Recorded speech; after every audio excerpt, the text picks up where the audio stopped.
Fala galera do Mais Aviação e vamos para mais um episódio de Tunô Quatro Tempos. E o Tunô feito hoje vai ser em homenagem aos aviões da Segunda Guerra Mundial, patrocinado pela Del Prado Coleções. E já vamos começar direto com o mais clássico de clássicos de todos os clássicos que todo mundo conhece, que é o Mustang.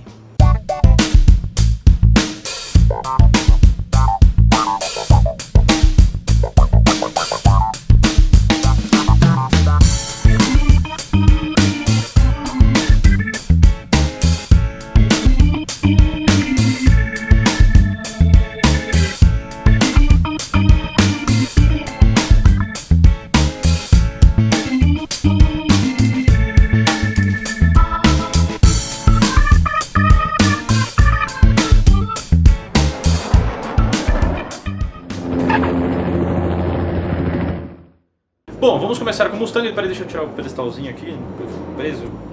Peraí. Pronto, consegui tirar. Então temos aqui o nosso P-51 da Del Prado, que passou essas maquetes pra gente poder fazer este episódio especialmente para você que curte Segunda Guerra. Então vamos falar do P-51.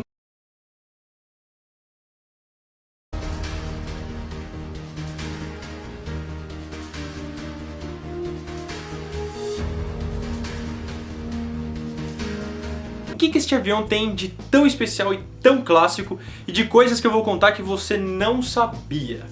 Bom, para começar, que esse avião aqui não foi feito para os Estados Unidos, foi feito para a Grã-Bretanha. Na verdade, o avião chamava Mk1, é a versão original, e as primeiras 44 entregas foram feitas para a Inglaterra. Também, ele foi projetado para usar motores Allison, que eram motores americanos e tal, e quando eles foram para a Inglaterra, eles colocaram o motor Merlin. E aí o motor era muito superior e os Estados Unidos também pediu autorização e sobre licença do motor Merlin, em vez de chamar Merlin nos Estados Unidos, na verdade chamava Allison. Todo mundo fala, não, esse motor Merlin tem um som maravilhoso do nosso P-51.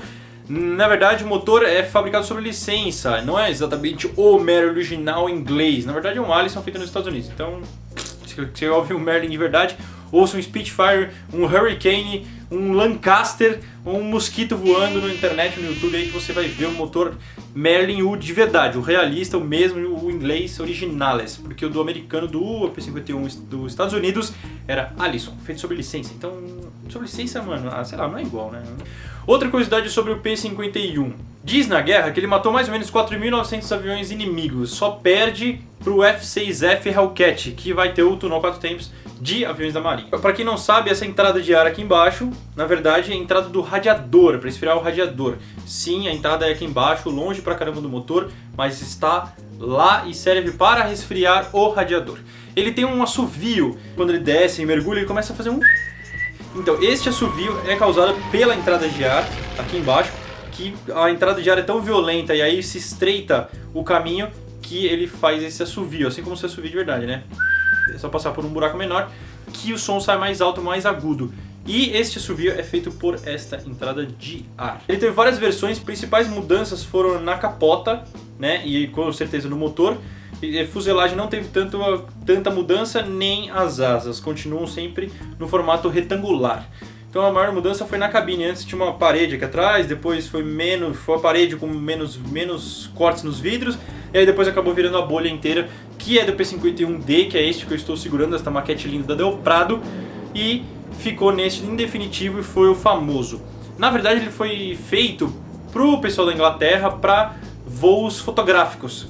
E aí disso descobriu-se que o avião era excelente e os Estados Unidos foi melhorando, colocou a versão do Allison, né, o motor Merlin, e fez ele como avião de escolta. E aí é que ele realmente ganhou a fama dele.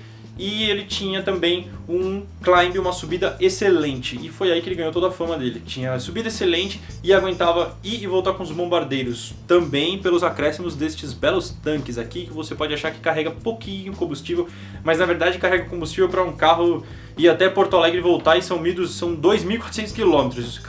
Cada tanquinho desse aqui, mano, carrega muitos litros. E depois da guerra, só por curiosidade, o pessoal pegava esse tanque e fazia carro de corrida para correr no deserto. Então você imagina o tamanho do tanque, cabe com certeza uma pessoa, um motor, e ainda sobra espaço para colocar gasolina e fazer um carro para correr no deserto. Então essas são algumas curiosidades sobre o P-51. Se você não sabia quem era o P-51, este é o P-51, Mustang, e no caso este aqui é da Del Prado, que sempre ajudou aqui o Mais Aviação e está oficialmente aqui patrocinando este episódio. Então vamos para o nosso segundo tempo.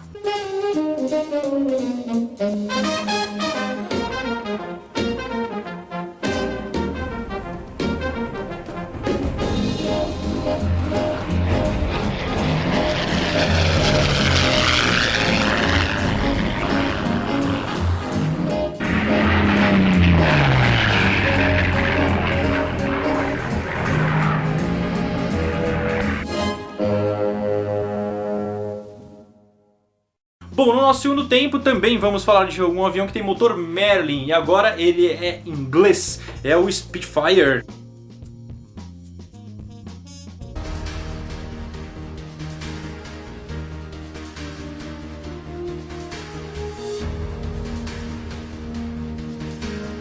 É um clássico, principalmente pelo seu diferencial de cara já quando você vê ele na planta superior. Ele tem asas elípticas. Tem várias versões do Spitfire, principalmente umas até que eles cortaram a asa, arrancaram a ponta da asa. Por que os caras fizeram isso? Não tenho ideia, não achei em lugar nenhum ainda. Por que eles tiraram essas belas e lindas e maravilhosas asas elípticas que tornam o Spitfire tudo de bom? E ele foi durante muito tempo recordista mundial de velocidade com 720 km por hora. Foi o avião da Segunda Guerra mais veloz, ele é a lenda da Segunda Guerra por ser o avião mais rápido. Curiosidades dele, ele teve vários equipamentos, várias metralhadoras. Ele teve tipo, nessa versão que eu estou segurando na minha mão aqui da Del Prado, ele tem 8 metralhadoras. São uma nas pontas aqui, depois 2 juntas e aí 2 perto da fuselagem. Depois teve canhão de 20mm, eles tiraram as metralhadoras, colocaram canhão de 20mm, depois tinha só canhão de 20mm, depois tinha 4 canhões de 20mm e foi mudando e mudando e mudando. O original era bipá, feio pra caramba aquele negócio, bipá, cada hélice dessa lapa assim, e aí depois ficou em definitivo tripá. Depois teve também uma versão com motor gigante que foi quadripá, que também era bem parecido com essa aqui, e aí depois teve um outro com motor enorme que era pentapá. E se você já viu alguma fotografia de Spitfire em porta-aviões, sim, existe o Seafire, que é um Spitfire que foi para porta-aviões. Esse no caso aqui da Del Prado é o mais clássico de todos, é o tripá com 8 metralhadoras e a pintura clássica de camuflagem sobre a Irlanda. Essas são algumas curiosidades e uma coisa difícil sobre o Spitfire. O trem de pouso dele, para quem não sabe, sai tipo das asas assim e vem pro meio. Como o trem de pouso era estreito e na maioria dos casos dos aviões não tinha uma segunda cabine, uma segunda capota para ter instrução, então você saía normalmente era Bilker, se não me engano é Bilker que tinha, ó, acho que era Bilker, hein? Saiu do Bilker pra voar direto ao Spitfire. E o motivo do trem de pouso ser um pertinho do outro, ser bem estreito, a galera se ferrava muito em pousos e decolagens. Então tem muito incidente aéreo em cima do Spitfire sobre pouso e decolagem na Segunda Guerra. A galera saía e acelerava muito, ele pilonava e usava pedal e era estreitinho o trem e pum, já batia a ponta da asa e a outra e virava uma zona e muitos caras morreram infelizmente por isso. Porém no ar ele era extremamente ágil e, como eu falei já, recordista de velocidade. Então temos aqui mais uma maquete linda da Del Prado, o Spitfire com a pintura da Irlanda, o clássico que foi o mais utilizado.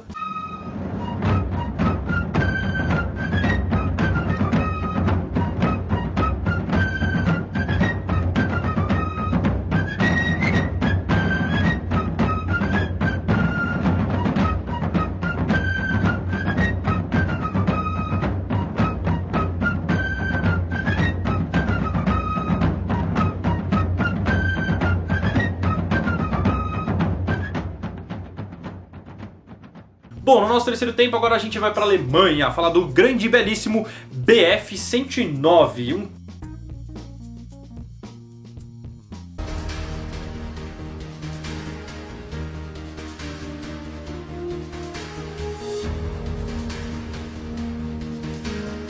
clássico. Tem muita gente que ama esse avião, eu realmente amo esse avião. Tirando essa capota quadrada que parece uma geladeira, mas não interessa, é funcional, o avião é ágil pra caramba, veloz e foi utilizado em larguíssima escala pela Alemanha e em várias versões também. Bom, esta versão aqui não é a mais clássica de todas, mas é um excelente exemplar da Del Prado também, pra quem gosta. Temos aí também o nosso vencedor da maquete do Del Prado, que tem uma dessa aqui em casa, e eu vou colocar a fotografia dele em breve. Bom, curiosidade sobre o BF. Para começar, que a Alemanha, em uma das versões do BF, teve o prazer de colocar um canhão de 30mm bem no eixo da hélice. Então tem o eixo da hélice, onde gira a hélice, tem um spinner, no meio do spinner tem um buraco desse tamanho assim, com um canhão calibre 30mm. Um canhão, você tem noção do que é um canhão num avião? Acho que você dá um tiro, você perde 2 nós de velocidade, só pode. Mas a Alemanha, você sabe como é que é, né? A coisa é grosseira. Então o avião é minúsculo, é pequenininho, é bem menor do que o normal na época. E ele também foi equipado com várias versões. Normalmente carregava 2 metralhadoras bem em cima do motor. Falando em motor, tem uma curiosidade muito importante. Os motores americanos e da Inglaterra funcionavam com o pistão trabalhando para cima ou em diagonal, que se fosse motor V12, então trabalhava na diagonal para cima. Os motores da Alemanha são todos invertidos, então o pistão não trabalha para cima, ele trabalha para baixo. E o cárter fica em cima, o óleo fica em cima, o motor é inteiro invertido, ele é todo invertido, tanto que o escapamento, você pode olhar, ele sempre é para baixo, sempre perto da parte de baixo aqui, aonde liberava espaço para colocar essas 2 belas metralhadoras no nariz. Aí você me pergunta, como é que lubrifica um motor jogando o óleo para baixo, sendo que a gravidade tem tendência de ir para baixo? Eu não sei, cara, tem que perguntar pra engenharia alemã, que pra mim, toda a minha pesquisa histórica desde a minha vida sempre se mostrou como a melhor engenharia do mundo, a mais perfeita, a que tem mais precisão. Você pode procurar isso em aviação, em automobilismo, em motocicleta, é sempre a engenharia mais precisa e perfeita, incluindo isso no nosso maravilhoso Messerschmitt, que é uma obra de arte, é um belíssimo avião, é um avião digno do seu nome, fez a sua história e, dentre as suas curiosidades, ele não só, além de ser tudo isso que eu tô falando que é uma lenda maravilhosa e tudo mais, cara, foram feitos 33 mil aviões desse. Eu queria saber onde tá todo mundo, cara, porque eu tenho que ver esses aviões voarem. No caso agora eu só sei da Inglaterra, que tem o Fly Legends, voa vários BFs. Mas, pô, podia cada um, acho que os caras podiam mandar uns pro Brasil, né? Mas você viu aqui, é tão lindo, tão legal. E bom, o que mais que a gente pode falar do BF? Ele tem motor invertido, metralhadoras, canhões, a cabine sempre foi quadrada. Na verdade, as últimas versões não era tão mais quadrada, eles já deixaram bastante vidro aqui, tiraram as janelinhas que tem aqui do lado. Mas normalmente era bem quadrado a cabine. Bom, eu acho que é isso, hein? Por acaso, além de ser um avião muito veloz, ele ainda usava montantes nos estabilizadores horizontais, apesar de ser um avião já da Segunda Guerra.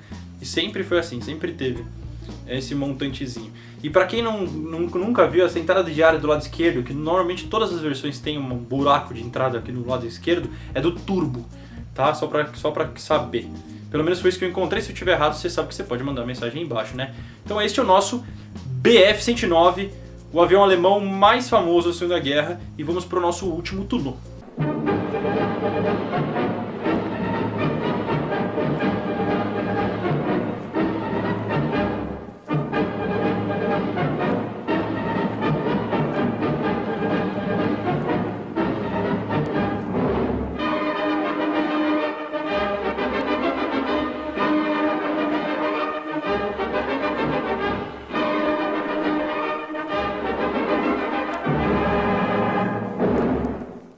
Bom, e agora que você já aproveitou as imagens do BF, já curtiu imagens do Spitfire, do P-51, já falei um pouquinho, bati um papo sobre isso, agora vamos para o nosso quarto tempo, que a gente vai falar do magnífico Mitsubishi A6M0, o avião mais...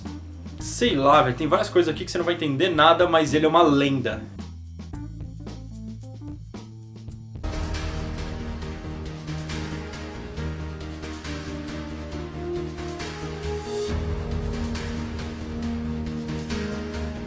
Bom, coisas que você não vai entender nada pra gente começar.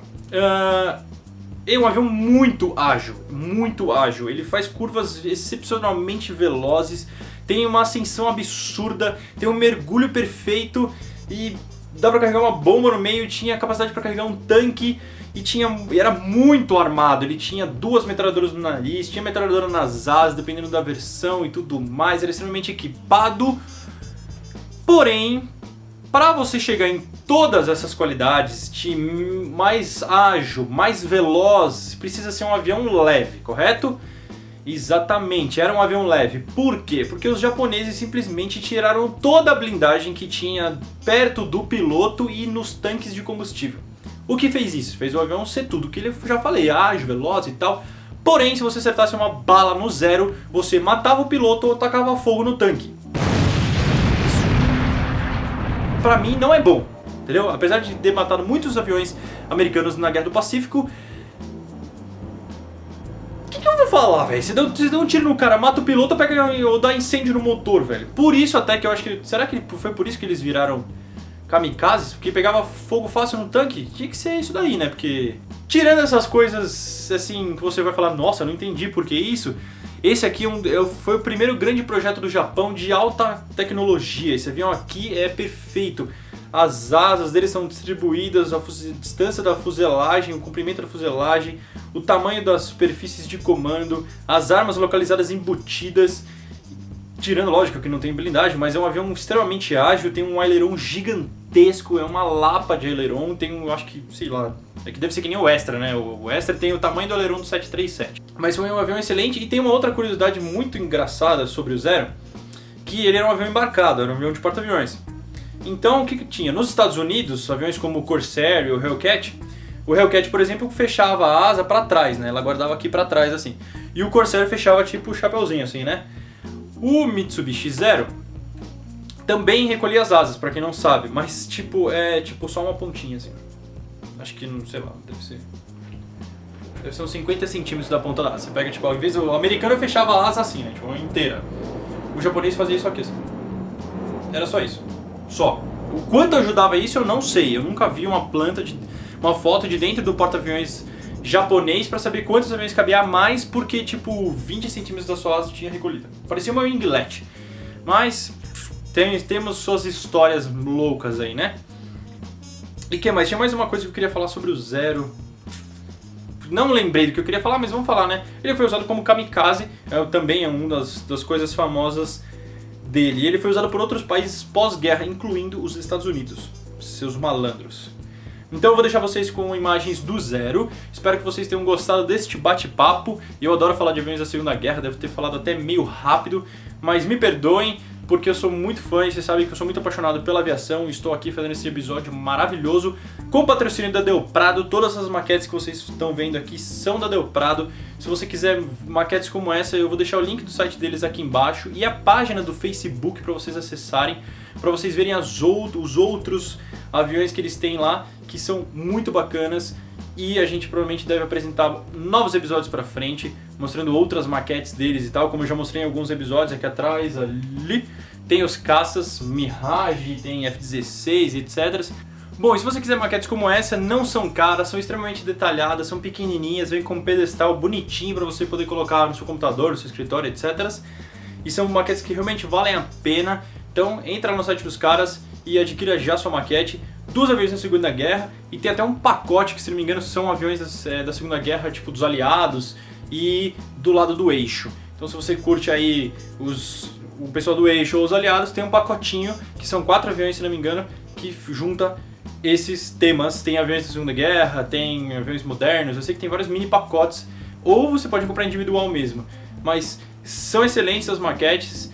Eu dou minha palavra sobre isso, são muito bacanas e eu espero que vocês tenham gostado do Túnel 4 Tempos. Não esqueça de adquirir nossas camisetas do Top Gun aqui que eu estou usando, especialmente para combates aéreos e tal.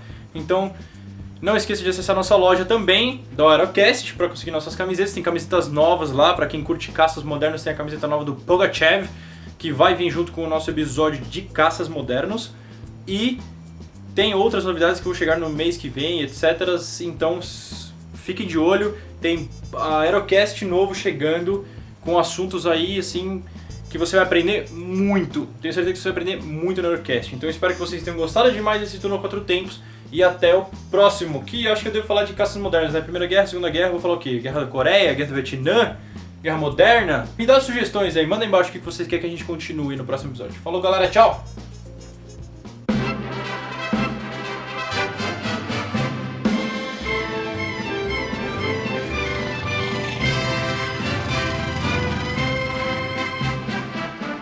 敵は幾万ありとてもすべて魚の聖なるぞ